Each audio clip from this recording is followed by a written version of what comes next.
اور اس کے بعد دوسری بات آپ نے فرمائی وَبِالْوَالِدَيْنِ احسانہ، اور اللہ کی وصیت ہے تمہارے ساتھ کہ تم اپنے والدین کے ساتھ احسان کرو۔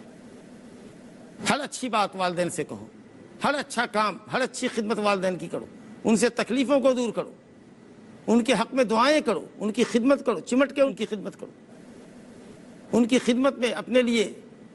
عزت تلاشو، اللہ کی رضا اور خوشنودی تلاشو، مطلب بڑاری نہ ہو، والدین سے کوئی جائیداد لکھوانا مقصود نہ ہو، یا نوکر چاکر کے ذریعے خدمت کروا دیا، سمجھا کہ احسان کر دیا، اچھا ہے،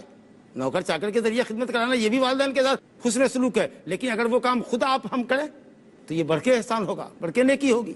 ان کے دوستوں کی تکریم کریں، ان کی زندگی میں ان کے مرنے کے بعد ان کے حق میں دعائے رحمت و مغفرت کریں، یہ ساری چیزیں احسان کے اندر داخل ہیں۔ اس طرح مؤدب کھڑے رہیں